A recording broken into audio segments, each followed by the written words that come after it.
After my boyfriend slept with his childhood love, I turned things around and married my old high school crush. Laura Tomás, my boyfriend, or rather ex-boyfriend, threw himself onto the couch, his face full of impatience. I looked at him and let a cold smile form on my lips.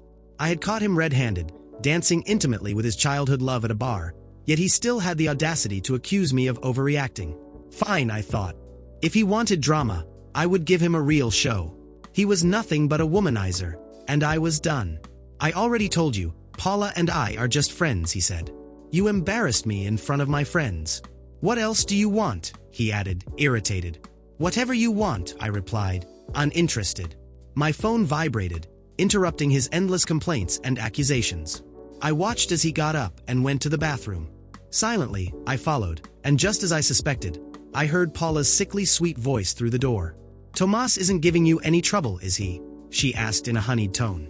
Of course not, he replied with patience and tenderness, something he had never used with me. I heard Paula's ridiculous giggles as I started packing my things. Disgusting. A perfect pair of hypocrites. As if I would ever want him back. I sent Tomás a breakup message and immediately blocked him. The conversation in the bathroom paused for a few seconds, then resumed as if nothing had happened. Arrogant bastard. He always acted like he had complete control over me. I couldn't entirely blame him. I had been madly in love with him since freshman year, willingly playing the role of a doormat. Washing his training clothes, buying him drinks and gifts, throwing them into the sea like they meant nothing.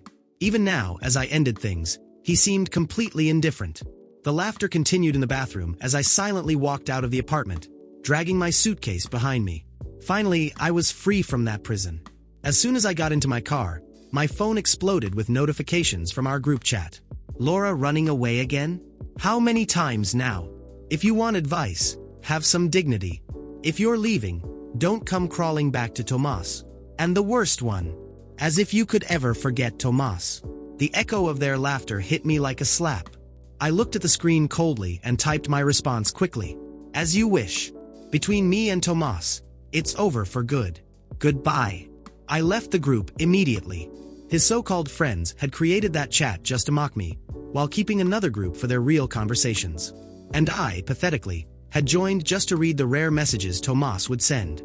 But after they added Paula, his messages became frequent. I had been consumed with jealousy, desperately searching for any sign that he might love me. But there was nothing, just endless flirting with Paula, without the slightest consideration for my feelings.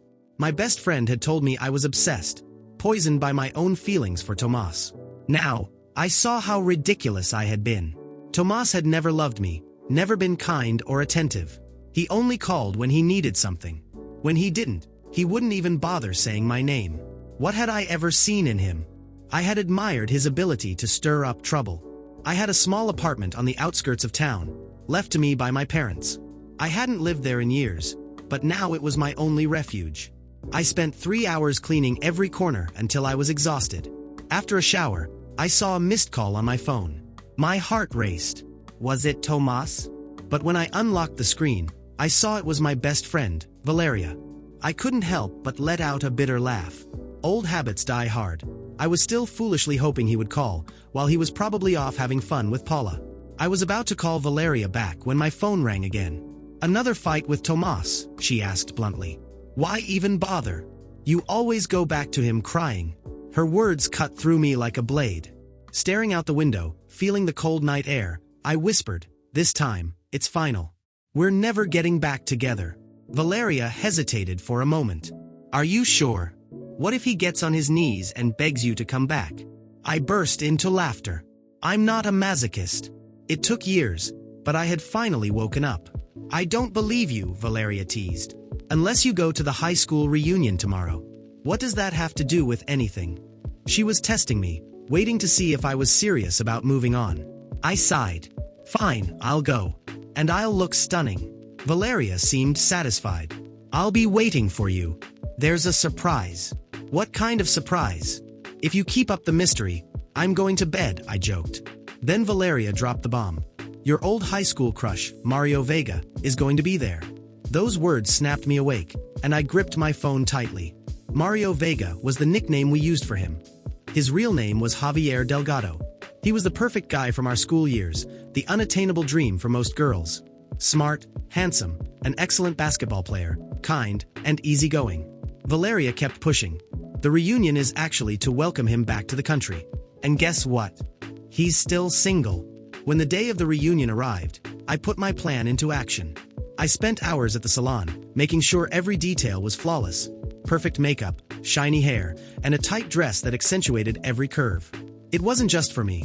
I wanted to show everyone how much I had leveled up, especially Tomás and Paula. I walked into the party with confident strides, ignoring the curious stares. I knew they were expecting me to cause another scene, but this time, there would be no scandal, only cold, calculated revenge. The first person I saw was Valeria, waving from across the room with a mischievous smile. She knew exactly what I was planning. After all, she was the one who had given me the crucial information. Javier Delgado, my old crush, was single, and the reunion was meant to celebrate his return. A few minutes later, I saw him. Javier was even more handsome than I remembered. Taller, more mature, with that natural charm that had always made my heart race in high school. If anyone could erase the shadow of Tomás from my life for good, it was him. Feigning surprise, I smiled. "Javier, I can't believe it's you." His grin widened, and he looked genuinely happy to see me. We started talking, reminiscing about old times and laughing at past memories. It felt as if everyone else had disappeared, like the night belonged only to us. I made sure to be captivating and fun, and it was clear he was enjoying the attention. As we chatted, I spotted Tomás and Paula entering the venue. The moment he saw me, he froze, as if he couldn't believe I was there, let alone with Javier at my side. Paula shot me a suspicious glance, clutching his arm possessively, but he seemed unable to take his eyes off me. I decided to ignore them completely. Javier asked me to dance, and I accepted without hesitation. As he twirled me across the dance floor, I could feel Tomás's burning stare drilling into us. He hated losing control over me. "You look incredible tonight," Javier murmured near my ear, sending a shiver down my spine. I laughed, making sure everyone could see how much fun I was having. I wanted them all to witness the contrast between the desperate, lovesick girl I had once been and the confident woman I had become. It wasn't long before Paula started whispering angrily at Tomás from across the room. I could tell she was growing uncomfortable, watching him unable to tear his gaze away from me. Valeria approached me mid-dance, holding a drink and grinning. "I think he's about to have a meltdown," she whispered, and we both laughed. "Perfect," I replied, still twirling in Javier's arms. After a while, I went to the bar to grab a drink. Tomás seized the opportunity to approach me. His face was red with anger, his eyes wide. Paula trailed behind, trying to pull him back, but he ignored her. "We need to talk," he said, his voice low and tense. "There's nothing left to say," I replied without even looking at him. "This can't just end like this, Laura. 5 years together. You can't just throw it all away." I let out a cold laugh that made him flinch. Paula, beside him, looked like she was about to explode with jealousy. "Oh, I already did. And guess what?" "It was easy," I said, staring at him firmly. He reached out, trying to touch my arm, but I pulled away. "Laura, you can't leave me because of," he started, but I cut him off. "Because of you and Paula." "Oh, sweetheart, it's not about her.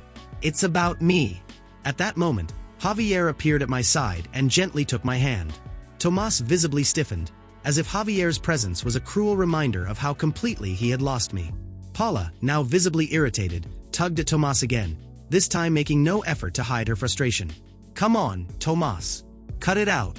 She's already moved on," she snapped, out of patience. "And you should do the same," I added with a cynical smile. He stood there for a few seconds, looking back and forth between me and Javier, unsure of what to do. Finally, he gave up and walked away, pulled along by Paula, who already seemed to be losing control.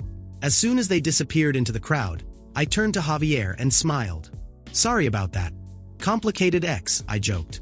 He laughed and pulled me a little closer by the waist. "No problem. I'm much more interested in the present than in last year." I spent the rest of the night by Javier's side, enjoying every minute as a silent, sweet revenge. When the party ended, he walked me to my car, and we exchanged numbers. Maybe nothing would come of it, but just knowing that I had shown Tomás he no longer had any power over me was the victory I had wanted. In the days that followed, I heard that Tomás and Paula had a huge fight after the reunion. He tried to justify his behavior by saying he was confused, but Paula wasn't having it. The irony was delicious. She had destroyed my relationship to be with him, and now she was getting a taste of her own medicine. Valeria told me that Tomás had tried reaching out to me a few more times, but I had already blocked him on all social media.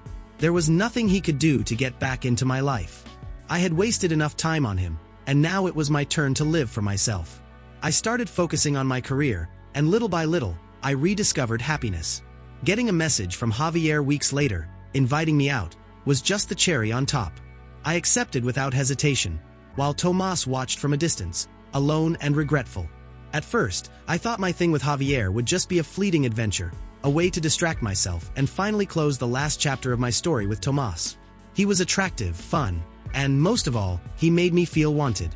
Nothing more than a temporary indulgence. Or at least, that's what I thought at the time. But days turned into weeks, weeks into months, and before I knew it, Javier and I were building something deeper. We started seeing each other more often. At first, casual dinners or spontaneous outings, but soon, our time together became essential. Without realizing it, he was no longer just an escape from the past. Javier was thoughtful, considerate, and present in every little detail of my life. For the first time in years, I felt like I was with someone who truly valued me, without effort, without manipulation, without emotional games. One day, he asked me to move in with him. It wasn't a calculated step or a big decision. It just felt like the most natural thing in the world. Our lives had intertwined in an unexpected way. We shared a simple but happy routine, making breakfast together on weekends, taking walks outside, and spending Sundays at home watching shows until late. There were no dramas, no insecurities, no fear of being replaced. With him, everything was different. It was peace. Over time, Javier didn't just become my partner. He became my true companion in life. We started a small business together, something I had always dreamed of but never had the courage to do before, afraid I wouldn't have support. But with Javier, everything was different. I felt safe, capable, like nothing could stop us as long as we were together. Each day by his side was a small victory over everything I had endured with Tomás. Eventually, I found out that Tomás and Paula had never really worked out, just as I had suspected from the start. The passion they felt as lovers wasn't enough to sustain a real relationship. Being a true partner is so much more than just physical attraction or stolen moments built on lies. It's about support, trust, and respect. And those were things Tomás had never been able to offer anyone. Their relationship ended after a few months. Paula had expected the thrill of being the mistress to last forever, but once that faded, all that remained was an immature, lost man, incapable of being a real partner. In the end, he was the one who lost. He could have had someone who had been loyal to him for 5 years, but he chose the easy, shallow path instead. Meanwhile, Javier and I were building a life filled with love and companionship. We bought a house together, adopted a dog, and the happiness I found with him was something I never imagined possible. Whenever I looked back, I felt grateful for leaving Tomás. It was as if everything I had suffered had led me to Javier, like life was finally making up for lost time.